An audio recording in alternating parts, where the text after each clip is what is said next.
Once upon a time, in a small, forgotten village nestled deep within a dense, ancient forest, there stood an old, decrepit mansion. The locals called it the Hollow House, and it was said to be cursed. Few dared to venture near, and those who did never returned the same, if they returned at all. The legend of the Hollow House began many years ago with the tragic tale of the Whitmore family. They were a wealthy, reclusive family that moved into the mansion seeking solitude. However, their happiness was short-lived. One fateful night, the entire family vanished without a trace. The villagers spoke in hushed tones about the eerie wails and whispers that emanated from the house, especially on moonless nights. Years passed, and the Hollow House stood abandoned, its windows dark and lifeless. Nature began reclaiming the mansion. Vines crept up its walls, and the garden turned into a wild tangle of thorns and shadows. Yet, the house remained a grim sentinel, standing tall against time and the elements. One autumn evening, a young couple, Emily and Mark, arrived in the village. They were travelers, drawn by the mystery and allure of the Hollow House. The villagers warned them of the curse, but their warnings only piqued the couple's curiosity. Determined to uncover the truth, Emily and Mark decided to spend the night in the mansion.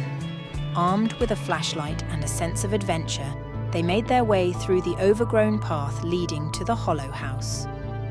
The front door creaked ominously as they pushed it open, revealing a grand, yet decayed foyer.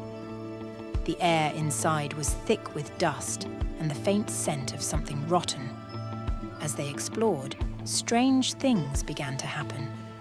The temperature dropped suddenly, and shadows seemed to dance on the walls, even though there was no light source. Emily thought she heard faint whispers, but Mark brushed it off as the wind. They found an old diary in the library, belonging to Lillian Whitmore, the youngest daughter. It told of strange occurrences and a dark presence that haunted the family. The last entry was smeared with blood and ended abruptly. Emily's hands trembled as she read it aloud. Suddenly, the house groaned and the doors slammed shut. Panic set in as they realized they were trapped. The whispers grew louder, now clearly distinct as voices crying out for help. Emily and Mark clung to each other, their breaths visible in the icy air. Desperate to escape, they retraced their steps to the front door, only to find it locked. In their frantic search for an exit, they stumbled upon a hidden basement. Against their better judgment, they descended into the darkness. The basement was a nightmare. The walls were lined with old, rusted chains and remnants of the Whitmore family's belongings. At the center was a large, ancient mirror covered in a shroud. As they approached, the shroud fell away, revealing their reflections. But something was wrong. The reflections were distorted, their faces twisted in silent screams. Before they could react, a cold, invisible force yanked them towards the mirror. Emily and Mark struggled, but it was futile. The mirror's surface rippled like water, and they were pulled inside. The last thing they saw was the Hollow House, standing silent and foreboding. The next morning, the villagers found the mansion's door wide open, but there was no sign of Emily and Mark.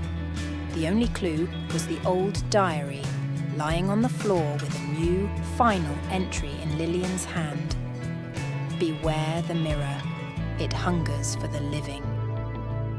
From that day on, the Hollow House remained a grim reminder of the past.